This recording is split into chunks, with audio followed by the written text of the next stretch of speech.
is the Living 1982 podcast. Were you into the punk scene in the very early 80s or someone who discovered the genre along the way? Well, we're doing some deep diving into the Seattle punk scene and sharing the story behind a band that was very short lived but made a lasting impact with members going on to being in some of the biggest bands in the world. Their debut album was never released back in the day but is finally out now. This is the story of The Living. We have our esteemed guest tonight, or this afternoon, or whatever time you're listening to. It could be day or night. We don't know. What you look like you're at night, and I look like I'm in day. And what if it was somebody's day, say like in Australia, but somebody else's night, Yeah. say in some other part of the world? Yeah, you just don't know. We're not that far apart, brother. But the people that are listening to it might be. Right. We have Duff McKagan, the Yeah. guitar player from The Living. Originally, half of the time was the drummer, Yeah. and then kicked up his responsibility to do exclusively guitar and some vocals. Right. And gosh, there's just, where do you start in this hard, sad, cold rock and roll world? I must say I start with like kind of being introduced to punk rock period by seeing Chris Udding walk down the street with a pink mohawk. My mom and before that, because I went to Roosevelt High School, so it was like in between Eckstein Middle School and Roosevelt High School that I started seeing the flyers up on telephone poles, seeing the Cheaters, which is your band, seeing the Lewd, seeing the Mentors, seeing D.O.A. flyers, the Enemy, and I'm like, what is all of this stuff? It looks so mean and gnarly. And there's this club called the Bird, and I was, probably 13 at that point. I'd listened to Kiss Alive 1. I was still, I grew up with all this music of my older siblings, the Stones and Jimi Hendrix and the Beatles, Right, and but all that. these were not people you could go see. And they were my older siblings' music. Although I liked it, I liked Sly and the Family Stone and Yeah. Killer, but seeing these flyers up really piqued my interest. Of course, I wanted to know what that was without getting killed, or getting a safety pin in my cheek. I thought that was like initiation. It's like, yeah, we like you here. Ugh. Yeah. And You're then one of us. seeing Chris Udding and I knew him a bit from school. He was older than me, but I knew he was. And then he asked me and Andy to be in a band. Andy and I were jamming bass and drums up in like Eckstein. They had above the band room, they had a room that you could go and jam in. So we'd go in there after school, 8th grade, beginning of 8th grade. So Whoa. at some point there, at the end of 8th grade, between 8th and 9th grade, we started playing with Udding, I think, and Mike Refuser. And that's Mike Refuser going into that world. Like they were way older. They were probably like 27. Right. They were, and they were punk rock before there was a thing that was called punk rock. I mean, they were, just. I mean, I remember going to see the Refusers, back in that time. I guess probably before he started playing with you guys. When there was the band the Refusers, and we weren't really scared of them, but we're like, boy, that's street level rock and roll right there. Yes. Yeah. And by street level, like they were down, and we'd take 3 buses down to what's now like a common part of Seattle, but back then Airport Way was like so far away. And they lived and rehearsed above like a diesel truck depot. And it was so, real, like We didn't see that up in the U Yeah, district. yeah. We didn't have that up in North Seattle, or Yeah. not really North Seattle, but North-ish Seattle, where we grew up. It was everything was just, people's houses, and you lived with your mom and your dad, and everything was kind of cool. And then I imagine down in Airport Way, it was like there's no mom and dads and kids down there. It's just like, No, you you're know, on your own. I mean, that was really like, oh shit, if I want to get back home, I gotta wait for the bus to catch that bus will take me into downtown.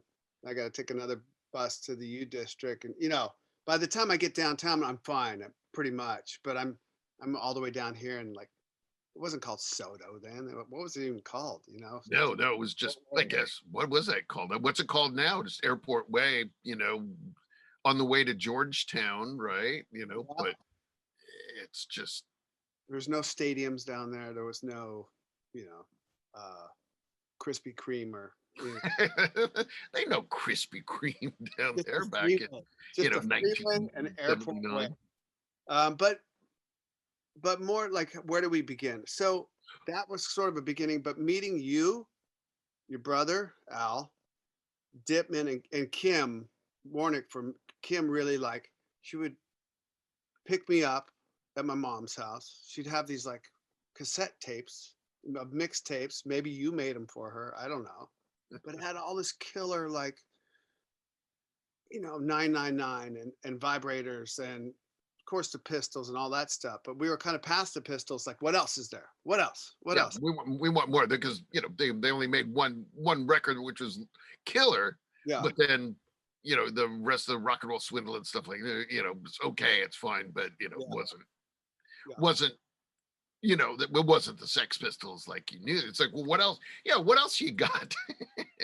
Okay. Kim So did Kim did make great mixtapes for sure. I mean, I was the guy that sat there with the little pen and wrote all the things really tiny, and spent like 2 days making one tape, and Kim was just like, screw that, just let's get all the singles out and make a killer tape to listen to, because she had what was her car, Gran Torino or something like that. And she had the Datsun B210. I think it was her mom's car. okay, I'm trying to think, in high school, I think her mom's car is Gran Torino, and it Oh, had a cassette deck in it, and we, just after school just go just cruising around, and there's the one story we got, the that first Motorhead single, the 12-inch single of the song Motorhead, and Brian Fox, we were at Peaches where he worked, and he's like, here, buy this. If you don't like it, I'll buy it back from you. And it's like, wow, it looks dangerous and cool.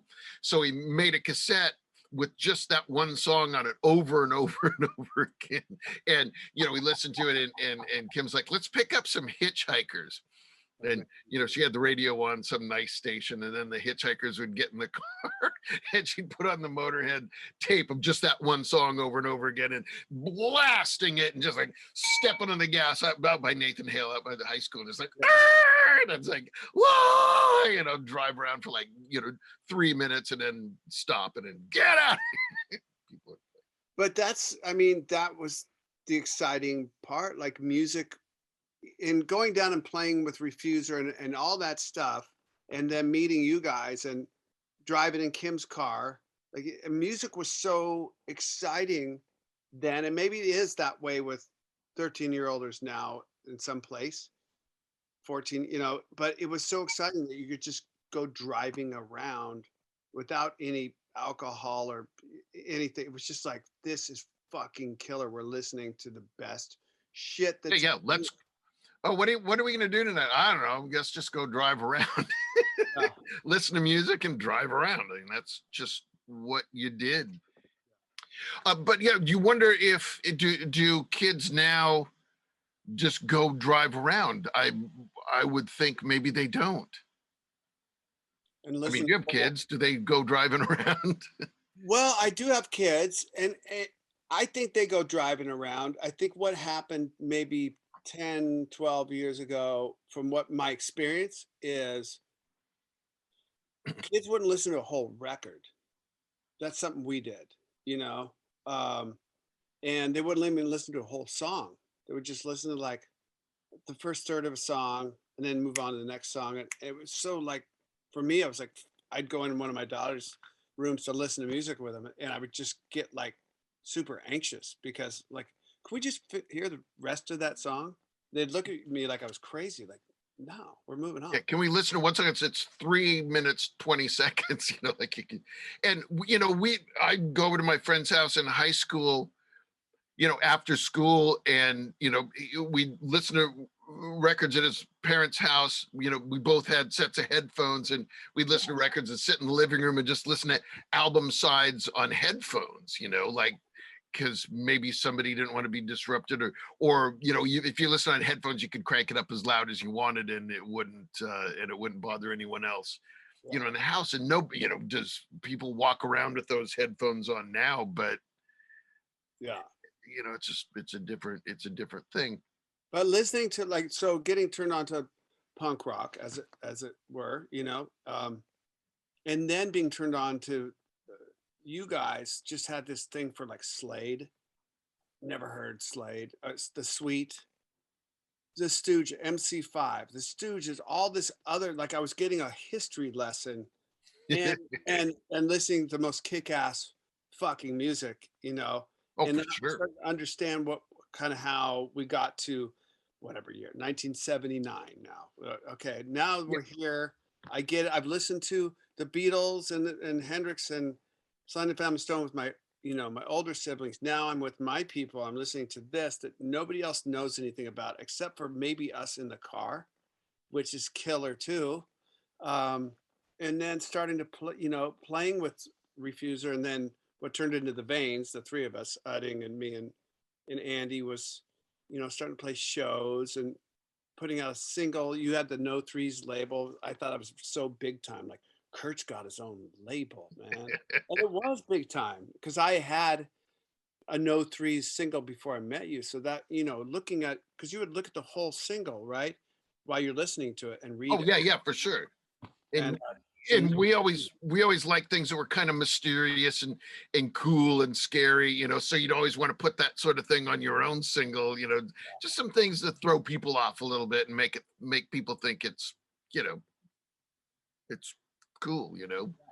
and that Accident single you put out too was, Yeah. that was so good. There was like these singles you would find that nobody else knew anything about. Uh, Yeah. I found a single. I just like the cover. I found it at um, what's my record shop? Cellophane Square, Cellophane. maybe. Or Yeah, Cellophane Square. A band called Trash, and I from who knows where, Massachusetts or something. And I probably maybe the only person who ever bought their single, and then all my friends listened to it. We made, you know, put that on our cassette mixtapes, and you would find these records. And I got, I still have it. The Pink, New York State Police, UK oh, Subs, UK Subs for sure.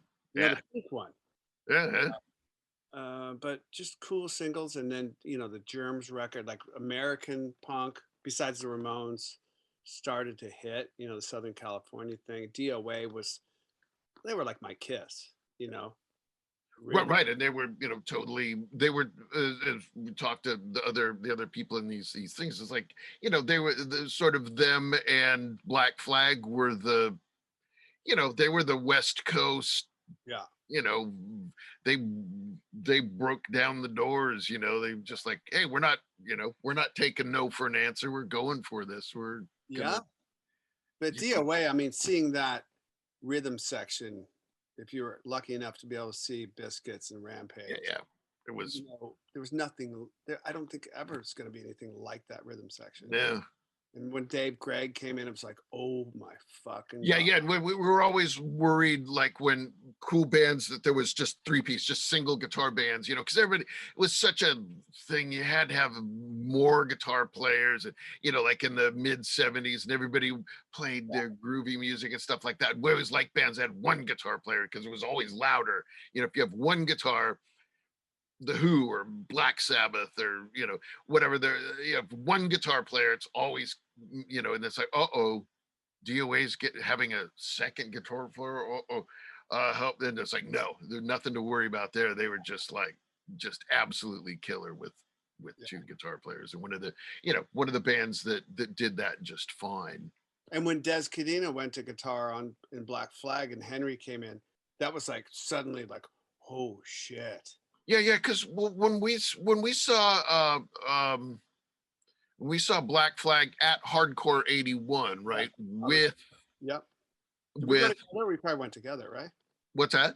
Did we go together? We Oh, probably. we must have. I mean, I know we all went up there exactly, probably just all piled into Kim or Lulu's car and drove up there and, stayed at the plaza or the plaza. Yeah. And, but I think that was the first time that it was Dez was because he originally was the singer, right? Mhm. And then they had Dez switched to guitar, but maybe Dez was just the singer. Yes, Hardcore they played Cleveland with Des as the singer. Yeah. Oh, for sure. You remember that? That was like a mind-boggling punk experience Yeah. of all time. Seeing Black Flag playing in a living room of a university district house. Yeah. That was definitely a game changer. It's like, what did we just hear? Yeah. It was just like, wow, you never knew that music could be like that. And you can listen to the records, and we all had that first Black Flag single, Yes. in Nervous Breakdown and whatnot, and we listened to it all the time. But then you actually see that band, in a living room, with the same gear that they would play if they were playing at a hall show or something like that. And it was just like, okay, I think that for sure everybody at that show, like if they weren't already in a band, they were in a band after that. Right. Yeah. I forget all who lived at that house, but so that was Jeff Larson, right? Larson, Johnny Vinyl. We rehearsed in the basement. You guys probably rehearsed down there at some point, right? I don't know if we actually played at Cleveland. I think because Kim and Lulu always had a basement that we could practice in.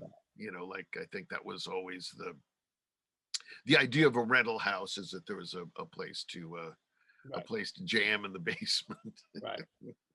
I remember when the Fastback House went over to 39th, it moved from 50th over to 39th. Remember that? Oh yeah, for sure.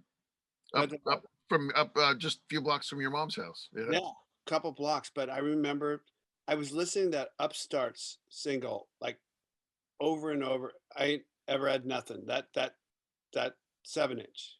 I never had nothing. But I knew that single, the two songs, backwards and forwards, and they came to your house. They came to that house. Day of the show, day before the show, day after the show. I don't know. And do you remember this? I haven't thought about it. Yes. So they went downstairs and they were like, Kim or somebody said, well, Duff plays drums. And at that point, I was like, the living was starting. I was playing more guitar. But I'm like, I know these two songs. And we jammed and we played those two songs. And the guys were like, oh, fuck. And that was the time they came through and with Bad Brains. Do you remember the show? It was down by the monorail. Golden Crown.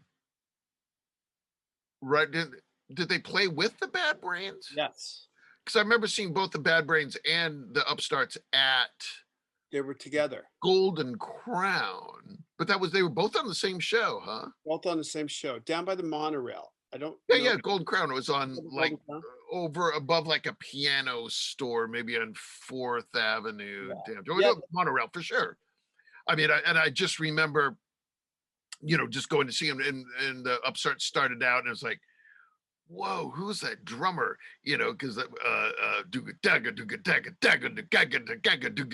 it's Paul Thompson from Roxy Music, and we're like, what? Wait, that's mind-boggling. Here we've got a UK punk band that doesn't even have any records out in America at all, and here they are playing at the Golden Crown.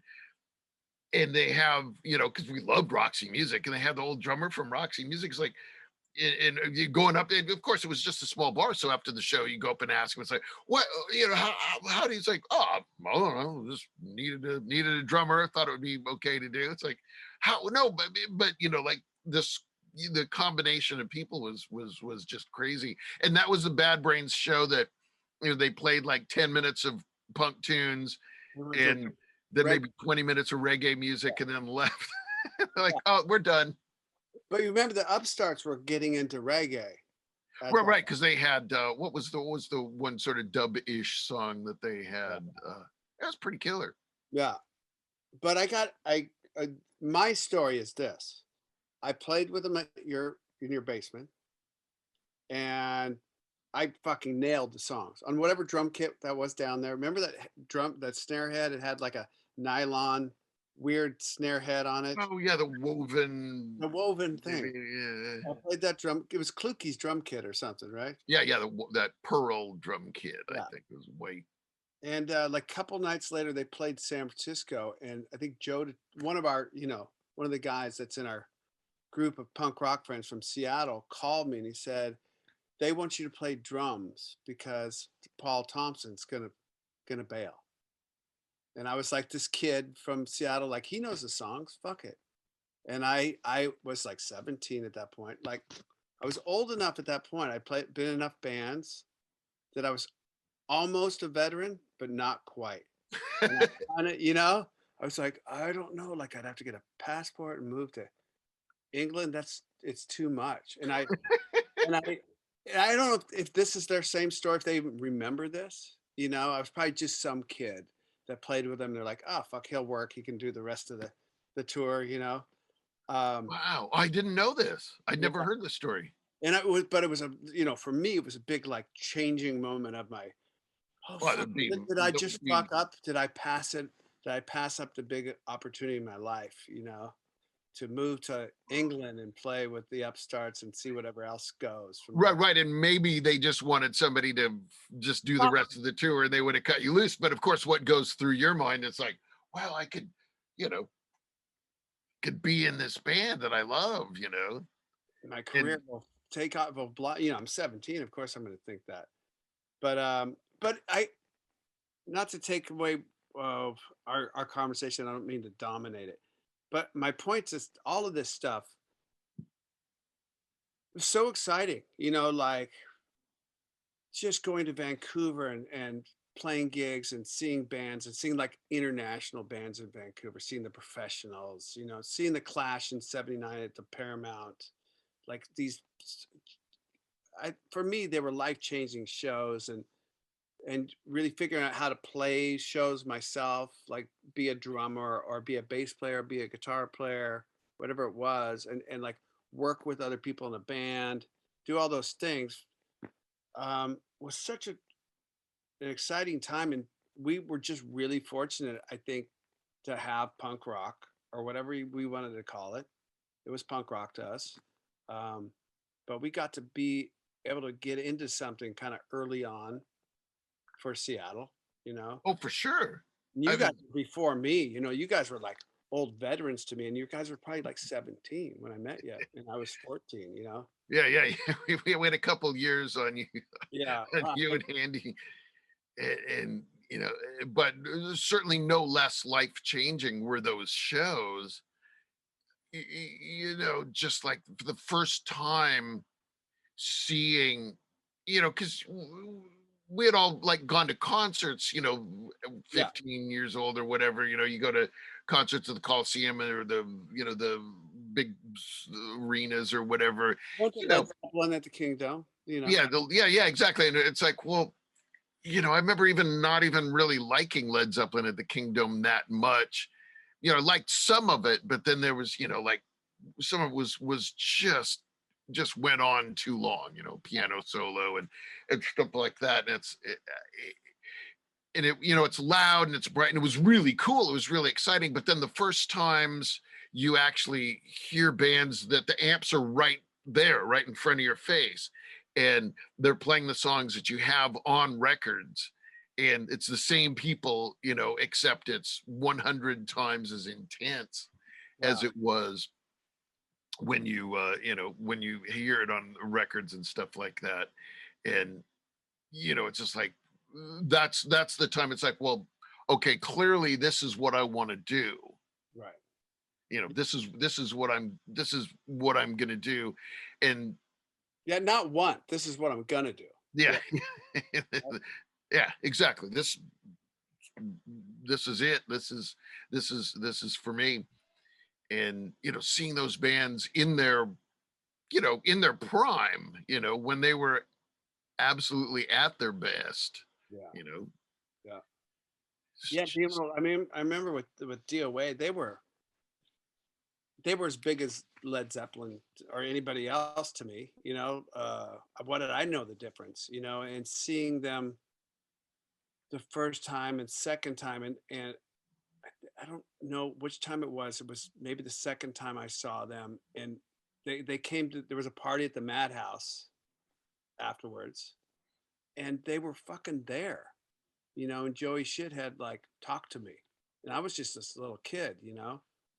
I'm like, and I was tongue tied, and kind of, I still probably am a little. When I saw Joey Shithead on this thing, I was like, holy fuck, it's Joey Shithead. Uh, he's just still like those guys. All of those guys are still as big as Led Zeppelin to me. yeah, yeah. Um, No and difference. And and you could see DOA, and you could stand right in front of them. You might have to push your way up to the front or whatever, but you could get up there, and you could get the sound off, right off the stage. And whereas Led Zeppelin and bands like that, you might be able to go see them, but even if you're right up to the barrier, you're still so far away from them. And to be able to, it's just such a fantastic feeling to uh, just be right there. I mean, and know those guys are really doing it. I mean, yeah, there's nothing shaky about it at all. It's right, right there in your face. yeah. Yeah, so all the $1 concerts at the Paramount, 999 and the Jam, uh, Showbox and and then the stuff. Showbox opened Yeah, up, yeah, yeah. and that was like, I don't you I know you were at every show I was at, like the Police and the Specials. Like, Yeah, yeah. come on, this is fucking ridiculous. Yeah, yeah. It's just absolutely ridiculous. Probably what 150 people there. And that was a lot of people. I don't know if it was packed. I don't think it was packed. I don't remember which shows were packed, because we would always end up just pushing our way up to the front no matter what. Yeah. So you never look back. It's like, and if I remember, we didn't even really know the Specials at that point. Maybe their record had just Okay. came out, and I I everybody said, "Oh, oh, what? I had the record. You had the record by the time the show was?" Yes. Okay, because I was just like, we thought the Police were cool, second album, I think. And everybody's like, not everybody, people were like, you got to go see this band, the Specials, that are playing. They're the coolest. And maybe I didn't really know the Specials at that point, but okay, well, they better watch out for this band. And instantly, from the absolute first second, it Yeah. was just like this kick-ass free for all of, it's like, wait, what am I seeing here? Like, because there's so many people in the band, like 7 people or something like that. Yeah. And everything it was just so wild and kick-ass. Yeah. It was, Yeah. and But there were just, so many of those shows, and then being in your own band or bands at the time was like just super inspiring all of the time. High school took a big back seat to anything else I was doing. My mom let me go to Nova, which is alternative school, and so that I could just go and play in 3 bands all the time, really. You know? I think the reason I mean, excuse for going to Nova was like, it might have been you guys, Fastbacks were going down to play with D.O.A. down through California, and I was going to be your roadie. I think I oh went, yeah, yeah, yeah, for sure. You were a road A. yeah. So it's like, well, I can't go to high school anymore, obviously. you know? Like, Clearly this isn't gonna work. yeah. I mean, one of these things got a band and it's not going to be rock music. Yeah, So, it's not gonna be a rock tour down to California. yeah. Kim was 18 at that point, so she could be my high school counselor. She could sign off on my work. I remember you have to sign off on something to Yeah, say that, what you were doing was, somehow valuable yes. to your future. I got a ton of credit from Kim signing all kinds of stuff for me. I got a GED at the end of the day, but I had to get my high school transcripts when I went to Seattle U. I'm like, high school transcripts. I was It's like, 30, I was 32, like, how do you get those? So I went to the Seattle School District, and sure enough, I have transcripts, and it was all like, I looked like junior year, sophomore and junior year, and it was all like small business credit. uh, Kim would sign off on it. Gym credit was like lifting gear and playing drums, which is kick ass, you know. Um, but I did schoolwork in there too that Kim signed off on, like history. There was stuff in there that Kim signed off on that I did. Um, but anyhow, but yeah, taking it into the living. I think by that point I'd been in the fastbacks, played with you guys, played drums with you guys, the Veins. Before that, the Thankless Dogs with Mike Refuser. We had Cleavage, which was Johnny Vinyl, Jeff Larson, Andy, and I. Uh, I don't know if we'd had the Zip Dads yet with Scott Dittman. I Yeah, think, the Zip Dads must have been about 81. yeah, Because I remember the Zip Dads, flyers from the place down in Pioneer Square, best flyers ever. the Gorilla Gardens or Yeah, Gorilla Room. room, yeah, Gorilla Room, yeah, in 81. yeah. And some of the greatest flyers of all time. But we had nothing to do other, if we weren't practicing for something, you just sit around and listen to records and, make flyers and try Well, to do anything to, do something for your band. That's all you cared about. yeah, go to your job as a dishwasher or digging ditches or whatever you did. You know, To make enough money. Like, I didn't have a job. I was like scrape together. You better get a job so you can get new strings on your stupid guitar because they always break. It's like, I don't want to get a dumb job. I don't want to do that. I'll just tie the little end back on the string and reuse it after it breaks. That's stupid. Yeah, it is. Yeah. But whatever it took to, not have to do anything I don't want to do. yeah.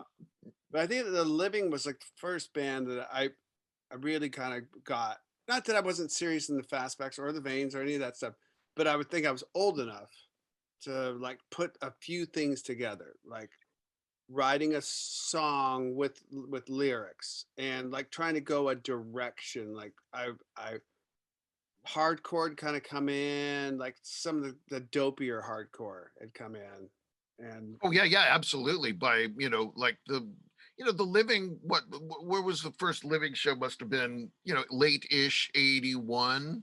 yeah, And like maybe it was God, who was it? Uh, one of the people I was talking to, one of the cats in the circle was just like, oh yeah, Chris Udding, wanted to put a band together that wasn't going to fuck around, a band that was, yeah, really going to go for it. Because, of course, all these bands, as we laughed about through this whole bunch of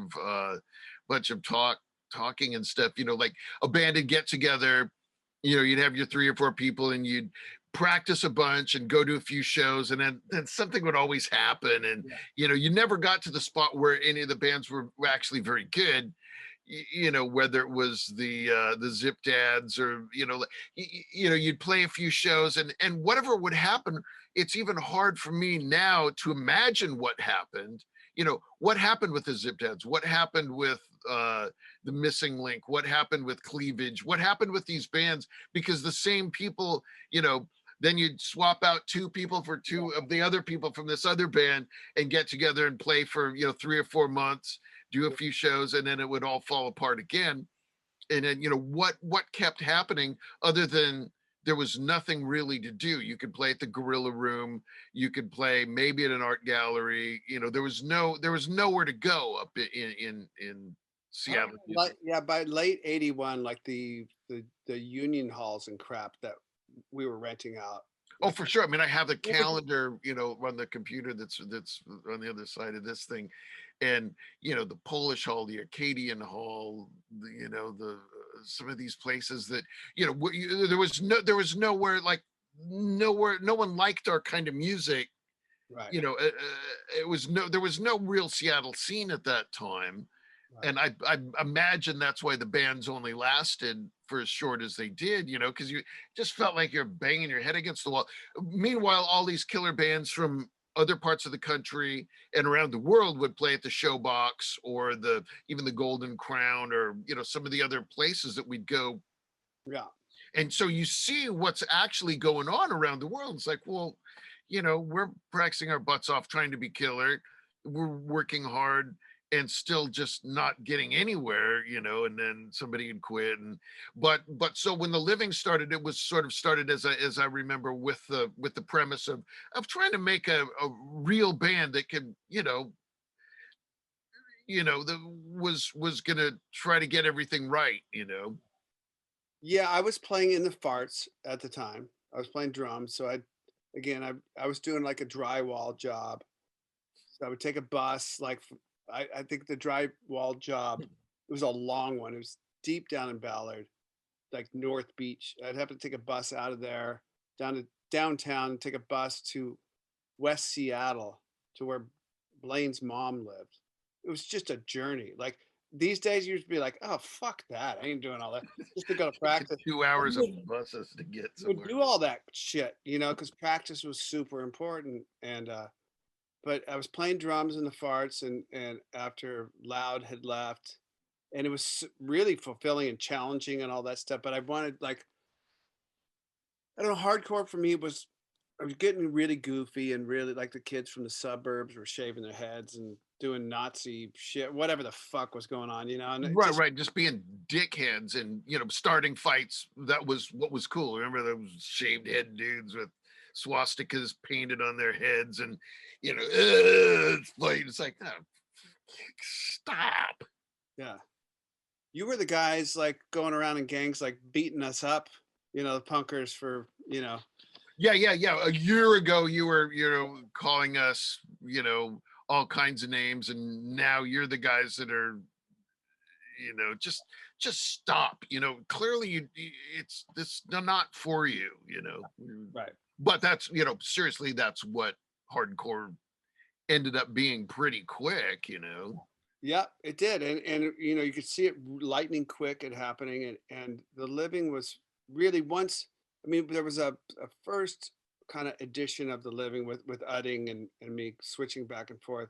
I don't know how long that lasted, Kurt.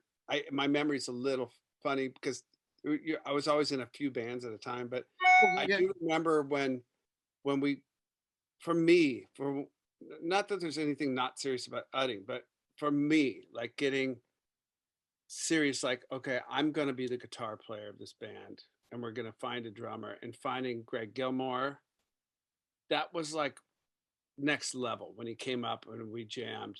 And the guy was playing like Bill Bruford and everything else.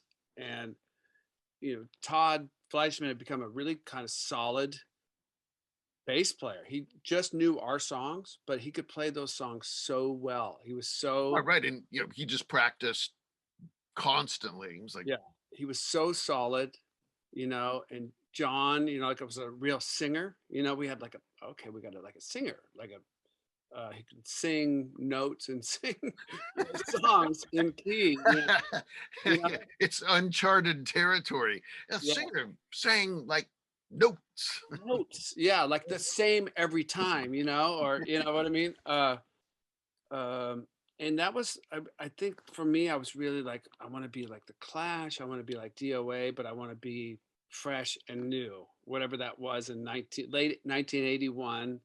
Right, and you can hear in those songs they're kind of and you can hear like, okay, yeah, heroin started coming in, like other songs like No Thanks Man, and it's it's like, fuck you drugs, fuck you hardcore, fuck you, fuck everybody, fuck old people, and Fuck old people. Fuck young people. yeah. um I mean, going through the lyrics when Stone and Greg like approached to put this out, which is now about a year ago, and I heard the music for the first time in 38 years. Really, Yeah, yeah, yeah, for I sure. didn't have a cassette of this. I didn't have. I remembered us recording, and then the band kind of falling apart, and the recordings are there. Somebody's got them, but listening to it, and Greg had remixed it, and they asked me, could I, go through the lyrics and like write them out, and seeing the lyrics, it was like part halfway embarrassing, but halfway like, oh, that's really pure and innocent and angry, and it brought me back to that time. Um, but it was, listening back to the music, it really sounds sincere, and you Right, know, right. And and like, you guys were trying to be professional and in your own way, not being professional as bands would be that only wanted to make it, because around that time, like around 1981, 82, all of us who were a couple years older than you guys, were people were sort of jumping the ship from being in punk bands and being in bands that would play in the bars and play music for party people to listen to, and it was there was sort of a dividing line. You could you either stuck with it or you did something else, right, and you know you guys absolutely stuck with it, and it's like, hey, we're doing, this is what we do. yeah, you know yeah. But going in, didn't really know. I think I'd recorded, with the fastbacks. I had no idea what was happening when they were miking up my drums when we recorded the fastback single. I had no Gosh, idea, I really. don't remember either, really. But Just they, worried yeah, about. I guess a mic needs to go there. Oh, one in the kick drum. Yeah, of course. I knew that. Oh, you're gonna have for the rack, Tom? Okay, yeah, cool. Yeah, of course, yeah. But Oh I, yeah, yeah, sure, yeah. Rack tom microphone, sure. What? and that goes, how does that work? It goes onto the tape, and okay, I mean, I've heard about this. I've read about it. And the veins, we went in and recorded really quick a single. I played bass and sang a little bit. Mhm. But didn't know. And going in with the living, still the same. But you had told me, you had taught me about like Steve Jones and guitar sounds and tracking, multiple tracking guitars. And I was like, Kurt said I could, layer Two my track. guitar. I'll use. Can I put another guitar on there? And I think it was forget her name, the engineer. Uh, I just forget everything. She's like, yeah, sure, of course you can. Uh, Like, oh, whoa. so great. I'll just put on, and again, we recorded that, I'm sure, in a day, all of that stuff. Oh yeah, yeah. I'm pretty sure. Like just talking to Greg Gilmore, I think the first 5 songs were done in one day, and then you went back another day to mix those. For an hour, a couple hours, and Yeah. then there was one other session that you Mix. went that you went back in and did the last two songs Oh yeah, right. at a different time. Yeah. Yeah, I think at Um, one point I was just going to be this guitar player and sing at the very end, and but at that point, the farts was kind of moving in a different direction. I was playing with Soldier. Me and Soldier started playing guitars together because I was playing guitar so much in the living, and I had this killer drummer, Greg Gilmore, and one thing led to another, and we formed 10 Minute Warning with Blaine. Me and Soldier on guitars. Uh, uh, Dave Garrigues on bass, who was on bass, and then Blaine was the original singer in yeah, 10 Minute Warning, right? Yeah, yeah, yeah. yeah. And so you and Greg Gilmore both, was that while the living was still going that you guys both started doing that, or was Yeah, it? it was kind of falling apart, and I don't really remember why, but it was falling apart, and I was just like at 17 and 18, when things start falling. I'd seen a not a few things fall apart. I'm like, okay, next, Yeah. next. You What do you know, got now? What do you got for me, life? I'm still going forward. I don't have time for to fall apart. I gotta keep going. Whatever direction. Right, because it seems like the living sort of ended fairly abruptly because just looking at the calendar as I have here, just thinking of 1982 as such a pivotal year for things to fall apart and the fastback sort of split up. Lulu and Richard quit our band at the Oh, same time. And sort of the last show we did was that Monroe's Dance Palace with D.O.A. and The Living. It was which was a perfect show, pretty much in every way. And I keep wondering, like, what was everything like at that time for us to, both of our bands played with D.O.A., who were our favorite band, uh, you know, and everything went great. And then soon after that, The Living split, and Lulu and Richard quit the fastbacks, and it's like, well, what, how did that work? And I don't remember. yeah. I remember it was when drugs started to become a bigger part of the scene than. 82 was pretty abysmal. And Yeah, there was, and just look at the calendar, there's gaps of months where there weren't any shows by my band, and I'm just like, okay, what were we thinking? I mean, at that point, I was 21. You were maybe just recently 18, yeah, and it's just like, God, what was going on? But then, my brother Al moved to New York. People are just like getting pissed and sick of it and burned out of banging their head against the wall and not getting anywhere, and their band's not going anywhere. And people would, as I was saying, people would try different kinds of bands, like, oh well, we could put a band together that could play some cover tunes at the corner bar and make $200 a night. Why are we screwing around trying to play our original songs? And I was like, yeah, but you got to do that. yeah. And so 82 was kind of the year for everything to regroup and stuff. But Yeah, that's a good just point. thinking. 82 marked, that did mark like 81, 82 marked the end of the real first wave of punk rock to me. Like 81, you know, 82, we were still trying to like, I think it's just like, drugs came in, the hardcore jocks guys came in, all this like goofy shit. And it was like, well, our scene is kind of gone, you know? So Yeah, what? what little scene we had was just getting Yeah, wrecked. And people just go to parties and take a bunch of drugs and nod off on the couch, and it's like, well, that's not my idea of a party. My idea of a party is rocking out, like. yeah, yeah. Playing, hockey, beer hockey in the kitchen. Yeah, drinking a bunch of crap beer and going down the basement and playing some music. That was, or sitting up and listening to records, you know, that's what you did, or at least go drive around Yeah, yeah, and listen to really, music. That was, also a good thing to do. But nodding off on the couch was just like, what's the fun part of that? Like what? Just yeah. wasn't really. It wasn't on. No, and no, and that really did. I mean, that was a big part. A 10-minute warning at the end of my tenure in that band.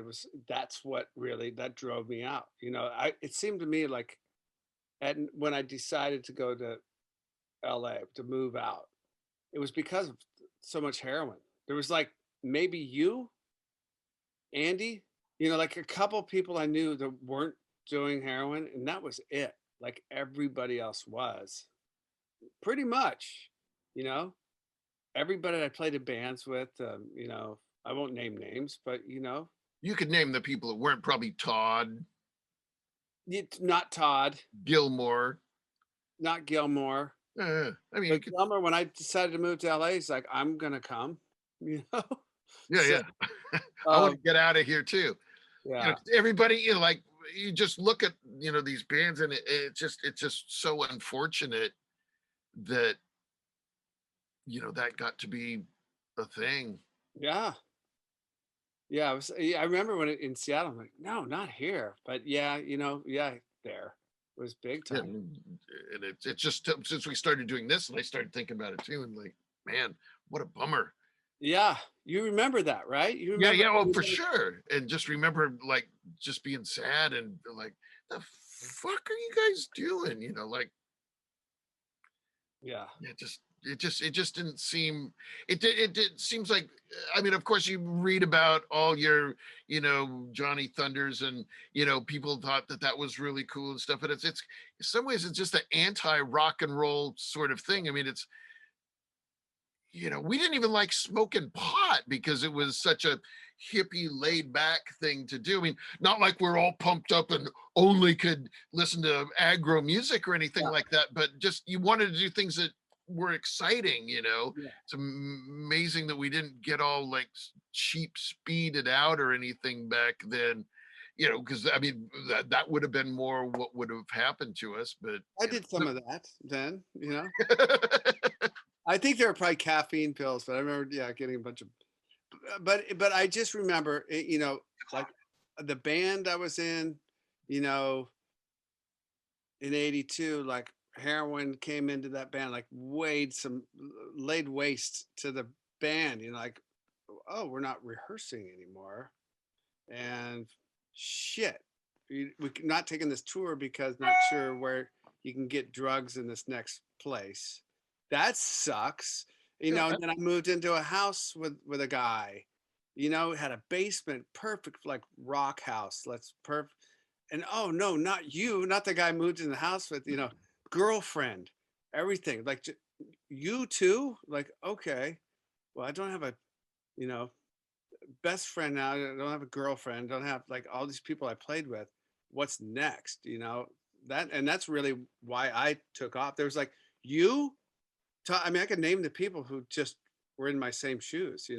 right, right. And we're just like, I just want to be in a band. I want to work hard at it and Yeah. get somewhere. Like, you just want to get to the other side of that chasm, like where of all the former rock and rollers have fallen into. If you could get past that Yeah. and get the cool practice place and get a record deal and get something going where where you could make a killer record and Right. sound good, and the goal was to get out and play shows.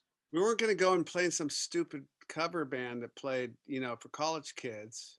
Right, right. Play at a frat party or play at a rock and roll bar that and we go to enough of those things. You go to frat parties because our friends' bands played Yeah. at them, and and usually get run out of there. Beat up. Yeah. If Scott Dittman was there, for Yeah. sure we'd get chased out, and have to book because people were ready to kick the fucking shit out of us for Yeah. just being smart ass punk rockers. Yeah. Hey, funny. They probably didn't think it was funny, but Yeah. after running out of the U district and sneaking back to the car somehow, we sure thought it was funny. We did. Yeah. But yeah, yeah, for sure. Like, what do what do you do? This is what I want to do. Everybody's getting messed up on drugs or doing something else or going their other ways and stuff like that. So what were you doing at the time when you moved to LA? What was your were you what band were you in? Was it still the 10 minute 10-minute warning? warning right before I left. The living was a thing. So I really like just coming back to the living because that is what this is about. That was really like my first foray into like I'm gonna write a whole song and and write the lyrics for it and see if these guys like it. You know, like oh yeah, that one's good. We can play that one, and I bring that give me enough like balls to Yeah, like yeah. I'm gonna write another one, and bring it in.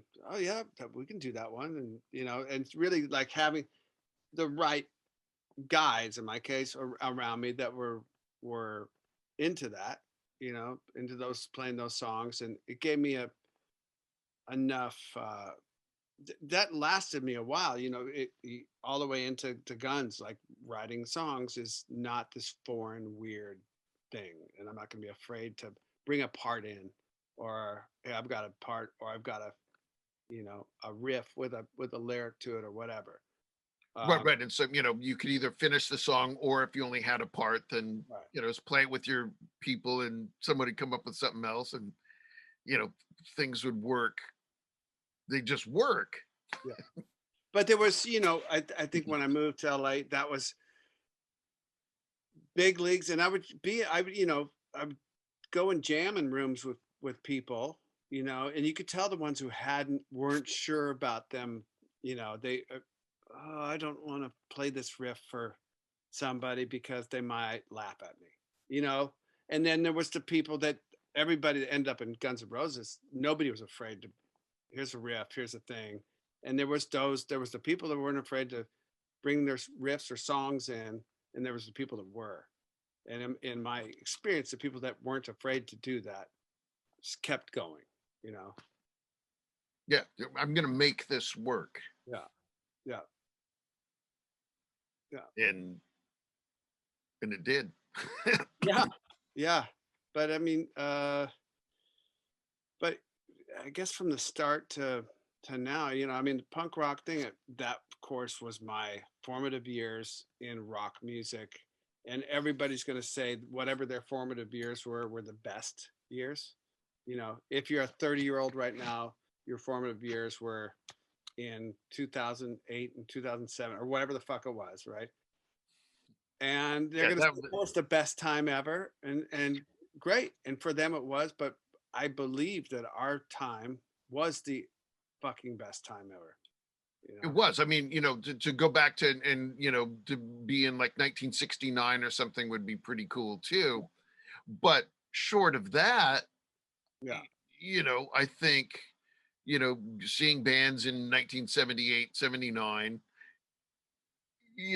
is, it was, there clearly was something happening, and it may have been, a smaller tremor than the earthquake that was 1968, 69, 70, Right. but it was only a decade later that,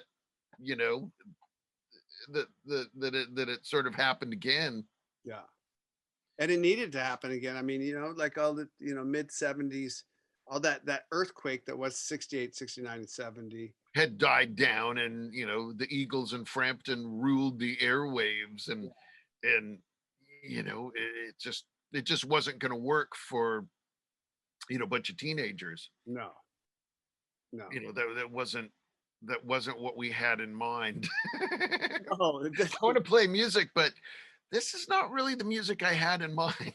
right. I want to be like that flyer that's up on the telephone pole, whatever that is. Yeah, that looks The kind of Avengers, black and white and scuzzy and loud. Yeah. Yeah. And I just remember, seeing The Living, in some a few of those shows, especially towards the end of the short tenure that you guys had, and just how everybody, how it pretty much embodied all that stuff in one 30-minute set or whatever it was. I know we keep talking about the that Monroe's Dance Palace show was killer. And the Roscoe Louie show, which was maybe the last show that you guys did, which was transcendental. I mean, it was just like, wow, this is this music is like a just a fist coming right into your face. Everybody was totally firing on all cylinders, and it was this big engine blazing away. And then next thing you know, oh yeah, no, done.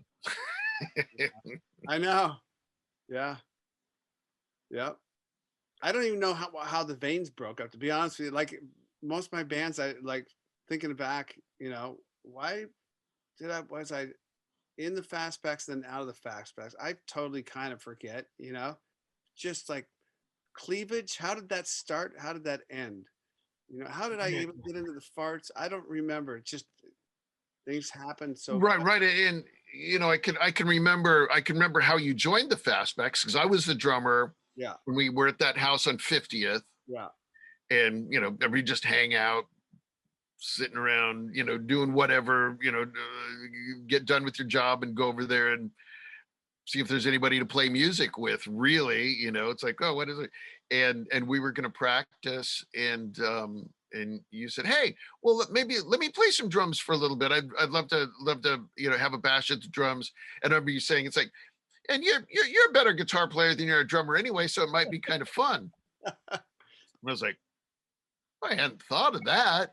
So, you went down and got on that white, I think there's probably photos of that white pearl drum kit that probably belonged to Gary Kluke, and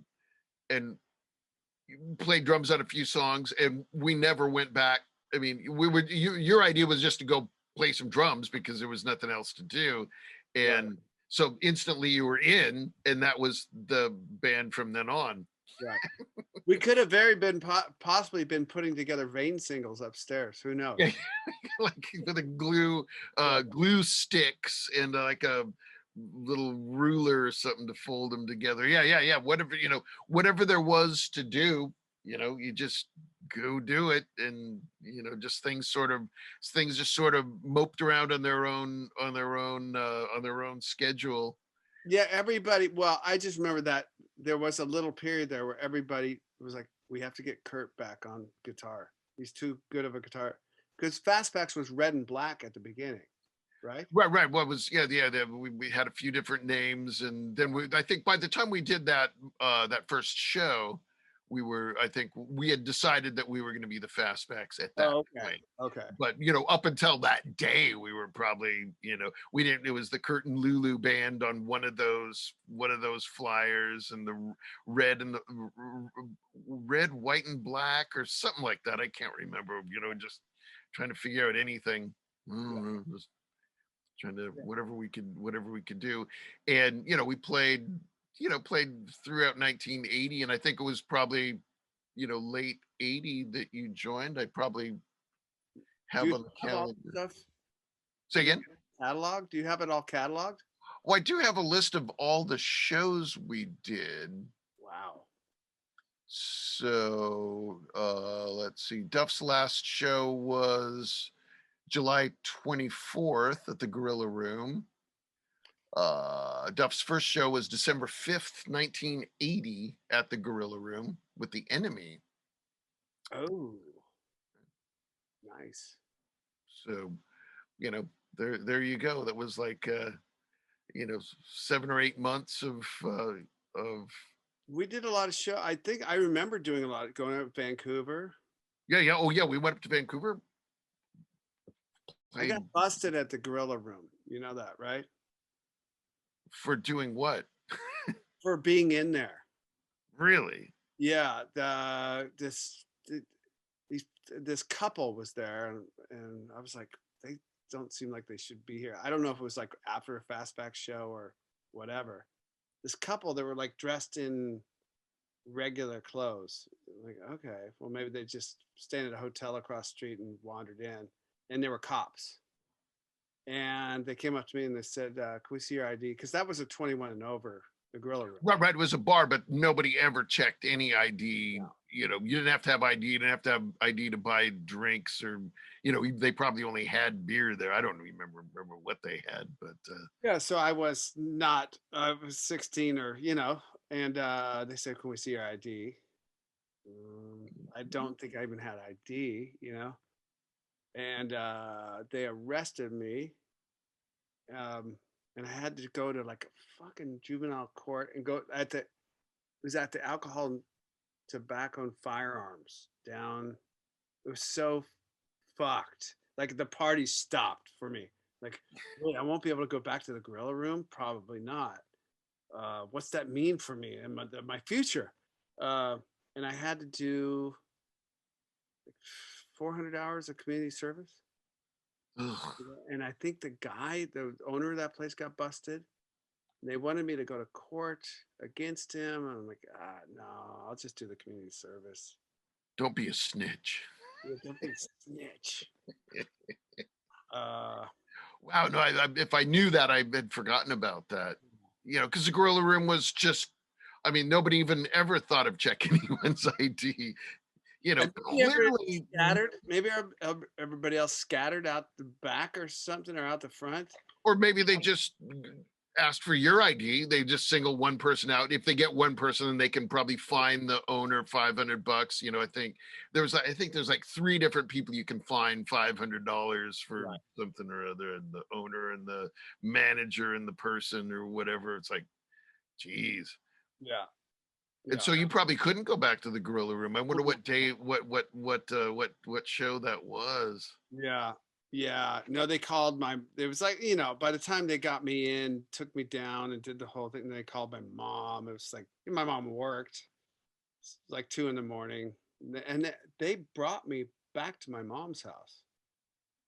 Isn't that funny? Yeah, Uh, God. but anyhow, that's just a short side story of the Gorilla Yeah, Room. yeah. What of Seattle life back in those days? Because we weren't 21 at that point, No, you nobody know. did. But it was never. You didn't even consider that you had to be 21 to go there. I mean, we played there so many times.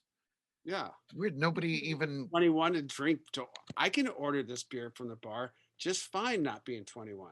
Right, right. And then I remember later going to like the Golden Crown or something like that when we weren't 21 yet, and being really nervous about getting caught. But somehow the Gorilla Room was never a worriment. No. You know, it's like, well, we can go to Golden Crown, we just can't go to the window and buy any drinks. Right. You know, because you know, that would be then you start getting a little bit, you know, bold. You go buy some drinks anyway, and you know, I never got kicked out of the Golden Crown, so that was fine. But I don't remember that being, but that stopped me from going to a lot of shows. Like when U2 played on that Boy record, I the couldn't go. Astor I think Park. we got up on I think I went with Camel. We got up on the roof and saw through like the skylight.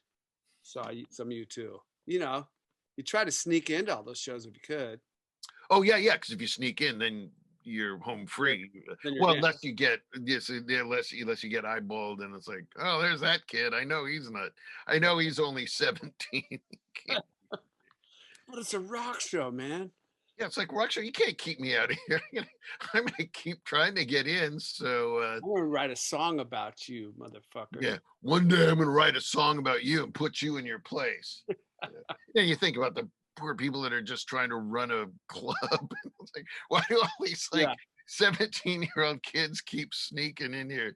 You know, maybe we should feature more adult music rather than that what we are currently featuring, and then we wouldn't have the problem with being overrun by kids. Yeah. Right. Yeah. Well, it seems like everybody likes the living record. Yeah. It's so fun, man. Yeah, I don't actually have a copy of it yet, but I don't either. but you know, listen to it and the videos Right. Yeah. Yeah. It's really like, I gotta say, I'm really glad Greg and Stone did this, because there was a like 2013 or something. Greg like got a hold of me and said, this Portland label wants to put out some vinyl only of the living. And I was like, is it any good? He's like, yeah, it's actually good. I'm like, okay, well, just let me know what's going on, and I should probably hear it at some point. And I didn't, and that thing fell through. And but I was busy at the time. It was kind of in one ear out the other. And then this time, because COVID and we were at home, and it was Stone, so it was more kind of like, oh, this is gonna happen. right. It's someone that Yeah, that you're familiar with, and Stone and Regan, like, oh, yeah, yeah, they're gonna put this out, like, for yeah, real. yeah. If they say they're going to do something, then it's Yeah, more likely it's going to happen. yeah. Um, so Greg, I'm like, I should probably hear this, Greg. And he sent me over SoundCloud, and I went out to my car and like had it on whatever volume my car was, and like 6 seconds into the first song, I just had the thing fucking crank, because the drums sound so good on it, and the bass sounds so good, and I don't know, it just sounded really. Greg did such a good job of I don't remember what it sounded like. Maybe it sounded big a long time ago.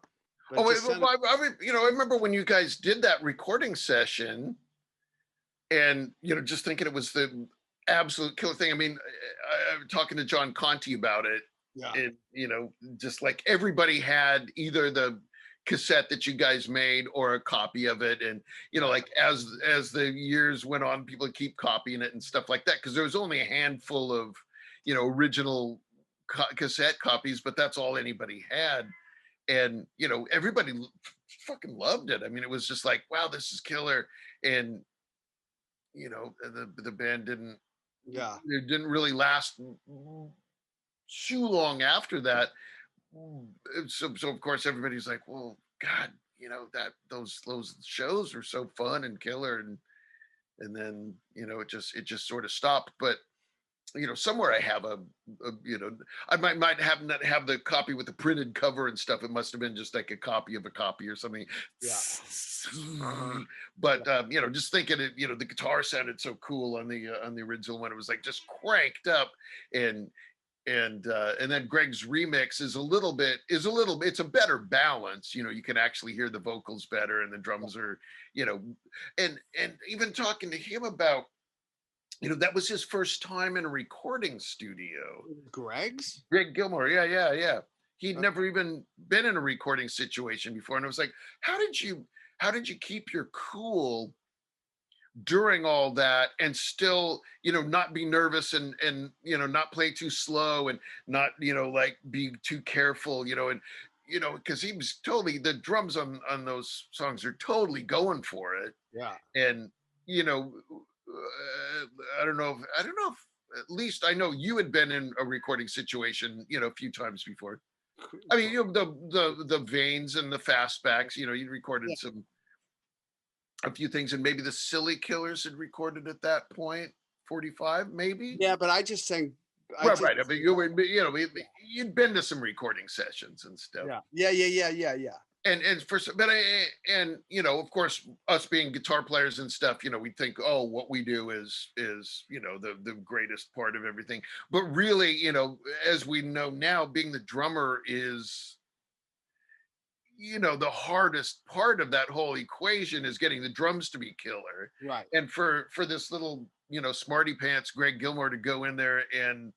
and just fire it up from never had been in a recording studio before, to playing these 7 songs at a million miles an hour, and not holding back on playing the tough parts and stuff like that. I was like, wow, that is just you know Yeah, the fills don't. There's not a rushed fill or anything in there.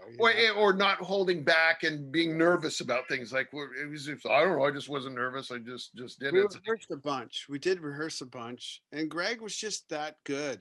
He was just that good. And I know it's kind of late in the podcast to bring up this, but I just remembered, like, Empire and the Professionals were like, that was like the second wave to For me. sure. Like, oh, this is what great rock can sound like. We want to, so it was like the Clash, D.O.A, but want to be as cool as Empire, and want to be as cool as Professionals. Somehow, just another dream, or something. We'll get there. This is our first try at the first 6 songs, 7 songs, and then the next one will be more like the Professionals and more like Empire. As that, not like them, but as brave and Right, as right. And good.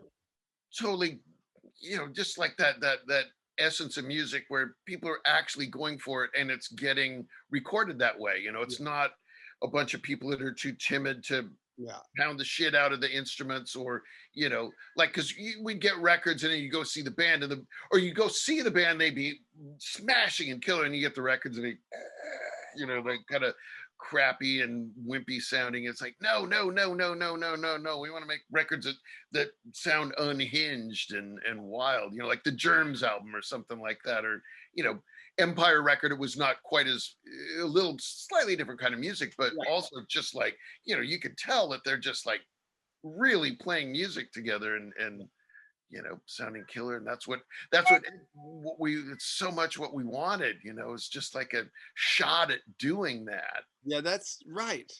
Yeah, yeah. And about fame and fortune or whatever. It was just like, yeah, you're right. I want a shot at being that fucking good. We hope you enjoyed this episode of the Living 1982 podcast. Circle back for weekly episodes and find out about each week's special guests and where to stream the music by following the band's release on Instagram at The Living 1982.